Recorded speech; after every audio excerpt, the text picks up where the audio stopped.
right, San Francisco 49ers John Lynch just was on KMBR, and he discussed a lot of different things, but obviously the main topics around the San Francisco 49ers are around the players who aren't on the field but could potentially be on the field against the Arizona Cardinals. Of course, we're talking about Brandon Aiyuk, Ricky Pearsall. We got I don't even want to call it an update on Brandon Aiyuk. We'll get into all of it. But let's start with the hottest topic, which is Brock Purdy. So, it's obvious. The 49ers are preparing Brock Purdy to start against the Cardinals. They kind of had him on the shelf the last couple weeks, and that has seemingly taken a turn. Kyle Shanahan said yesterday that as long as Brock Purdy could have some, get through these aggressive practices, he'll be able to have an opportunity to go. Matt Mayoko also tweeted that Brock was back operating as the starter in practice and taking first-team reps and all of that good stuff.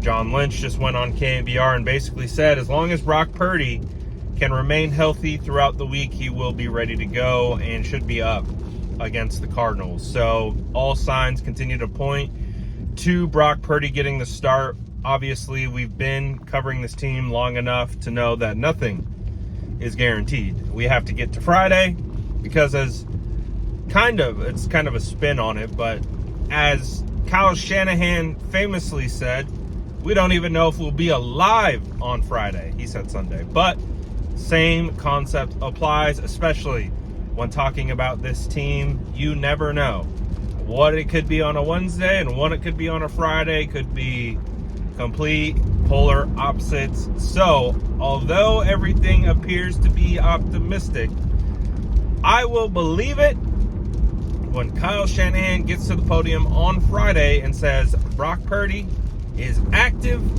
and he will be starting. Until then, we'll see. We will see. And I think the same thing applies for Ricky Pearsall. From my read on the situation, the 49ers made sure that he was 100% healthy before bringing him back. So I think the reason why he will play in this game is because they're not treating it like a ramp-up process.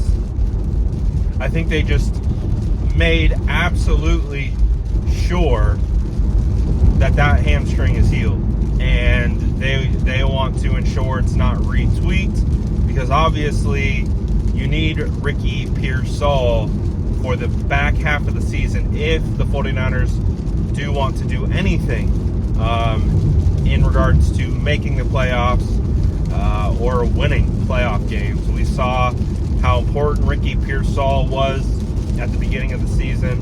He was top 5 in receiving yards through, I think, the first 4 weeks of the year. So, Ricky Pearsall can and will be an important piece when he is healthy. So, got to have him healthy, though. So, I do believe that's what the 49ers have done. They have ensured that he is fully healthy, which to me tells me he will also likely play against the Cardinals. But just like we said with Brock, the same exact thing applies. Until Kyle Shanahan says he's playing, we are in wait and see mode.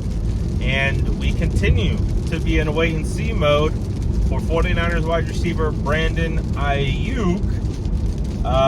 We had some typical general manager speak, coach speak on KMBR when he mentioned that the intention is for Brandon Aiyuk to return. And again, you have to pay attention to the words and really be able to discern what is being said here, because again, using the word intention or intend implies that you're hopeful, you plan for this to occur. But as we all know, plans go sideways, plans turn upside down. Things that you intended to do can be derailed. Intention doesn't mean anything, is effectively what I'm trying to say. So the fact that the 49ers intend for Brandon Aiyuk to play this year means absolutely nothing. because I have intended for the San Francisco 49ers to win the Super Bowl, and they haven't done that in the last 30 years. So intention is great. Every team has the intention to win the Super Bowl when they start the season, but only one team hoists the Lombardi in the end. So we can have all the intention in the world, but it honestly doesn't mean anything. So when I hear that, it doesn't provide optimism for me. If anything, it probably does a little bit of the opposite. And again, the 49ers, man, they were so non-committal on the return of Brandon Aiyuk. And then Kyle Shanahan came out and said, oh, maybe next week Brandon Aiyuk could return. And I was just surprised that they had said that, because now look at what occurred. I believe that was 3 weeks ago. I think that was like 3 weeks ago that Kyle Shanahan said, oh, maybe next week Brandon Aiyuk could have his practice window open. Well, it's been almost a month since that statement was made, and no signs of return for Brandon Aiyuk. So they definitely intended for Brandon Aiyuk to return that next week, but he hasn't. So I think you see my point. Again, very similar concept applies with Brandon Aiyuk. When Brandon Aiyuk is on the practice field is when I'll believe it. So until then, it's just a wait and see mode. They're going to be asked these questions every single week until he returns, or we get the inevitable, oh, there was a setback and he won't be able to return this season, which obviously would just be such an unfortunate situation. But it happens, and it's the reality of the situation sometimes. So we'll see what ultimately occurs here, but at least there's more optimism surrounding the return of Brock Purdy and Ricky Pearsall, and I think that now changes the conversation of, should the 49ers play Brock Purdy, or should they ride with the hot hand, as all the pundits have been saying? Your Tom Brady's, your Richard Sherman's, your Dan Orlovsky's, all been saying, ride the hot hand, go with Mac Jones. I think in a vacuum, sure. In like a Madden setting, sure. From an organizational standpoint, where you're paying your franchise quarterback $53 million to ride the pine, that's organizational malpractice. And I know it's really easy to simplify things, and I get it. There have been plenty of instances where riding the hot hand has been a benefit. I mean, Tom Brady said that's how he got his start, basically, because Drew Bledsoe went down and they decided to ride the hot hand, and he won a Super Bowl because of that. So I get it. I get that those situations exist, and I do know Bledsoe was fresh off of being the highest paid quarterback in NFL history. So those things do occur, but this team isn't in the playoffs yet. There is still time to determine, and audit which quarterback truly gives you the best chance to win. Because although Mac Jones has been great, I've talked about Mac Jones since the beginning of training camp. If you watched my coverage, I was speaking extremely highly of Mac Jones. Even came out and said there's days where Mac Jones was the better quarterback in practice. But again, you paid Brock Purdy what you paid him. I would assume as an organization, you want to see a return on that investment. And I think it's clear the 49ers gave Mac Jones some extra ample opportunities, and now it's Brock's turn, because you can only keep Brock on the bench for so long before you generate a very loud controversy for yourself and become the number one talking point amongst all these talking head shows, which I can tell you these organizations do not want, because it adds quite a bit of added pressure onto their plates when they already have enough pressure just to win football games. It's already hard enough to win football games in the NFL. Adding distraction, adding pressure isn't necessarily needed. Now they will be able to do an evaluation. Now they'll be able to say, okay, we have a sample size of how Mac Jones has played. Well, let's see how Brock has played. Let's see what Brock does, because Brock was pretty darn good against the Seattle Seahawks, who's proven to be top defense in the NFL. So let's see how Brock returns. And I've talked about this and tweeted this a couple times. I think we're in a rare situation where a quarterback gets paid, and I've talked about this many times. You know, a quarterback can press. We've seen Brock press. That has been one of my biggest critiques of Brock Purdy, especially in the 2024 season. Is he just put too much on his plate, put too much on his shoulders, did too much, and it didn't look good at times. But I believe Brock is a good quarterback, and I do believe, and Brock has said this himself, including referencing going back to watching his rookie tape to seeing how he was playing, because I think he was playing a lot more freely because he had nothing to lose.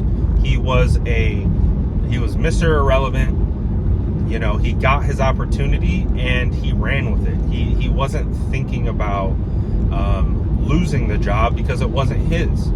And now it's his job. Now he's the franchise. That can add a lot of pressure. You add on the contract, that's another added layer of pressure.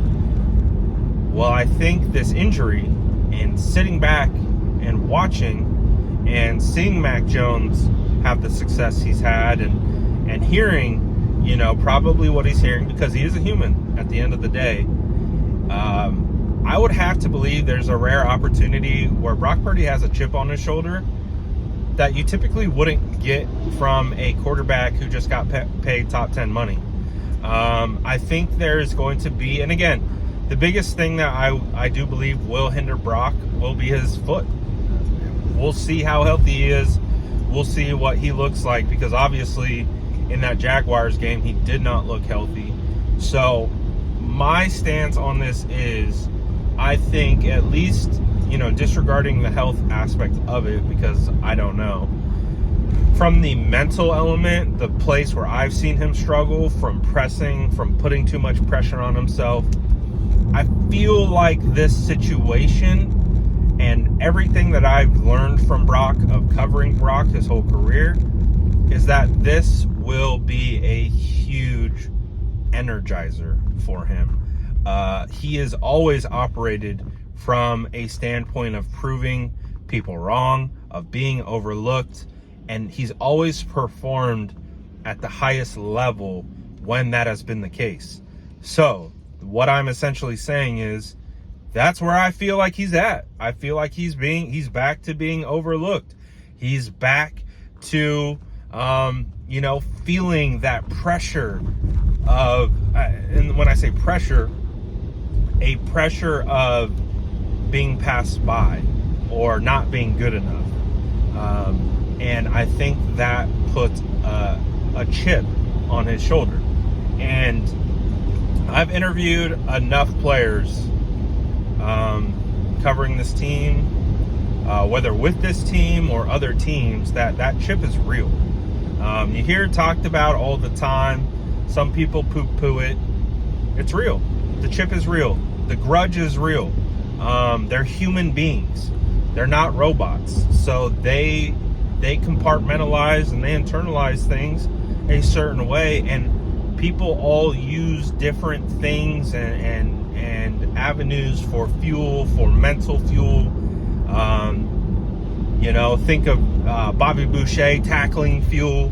You know, like there are all these different things that people dive into within themselves to get out of their headspace and get into the flow.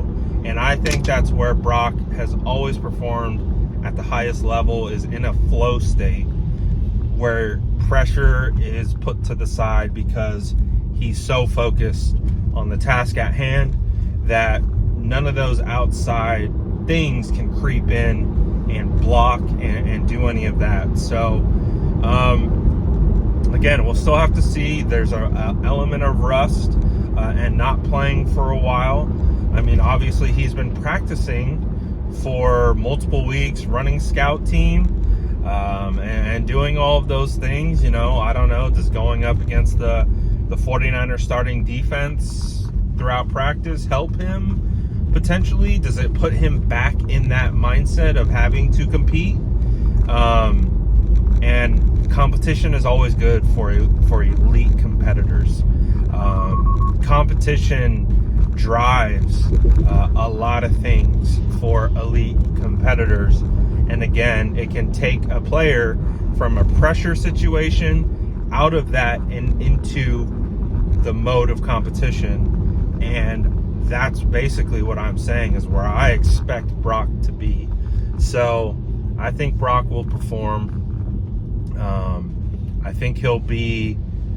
think he's going to be all the way turned up. And then when I say that, I mean not like just super hyper and energized. I think he's going to be turned up from a competitive nature of finally being back out on the field, finally, you know, reclaiming his role. And I do think there are some positives that can be taken away from a situation that's probably been challenging for him. So I'm kind of excited to see how it plays out. And regardless of how it plays out, the expectation is that the San Francisco 49ers have two very capable quarterbacks. And I think the quarterback situation can be one of the least of our worries as long as the defense gets things figured out. So let me know what you guys think. It's a long-winded conversation about a lot of different things, but kind of how I feel about it. Let me know what you think in the comments below, and as always, make sure to like and subscribe for more updates.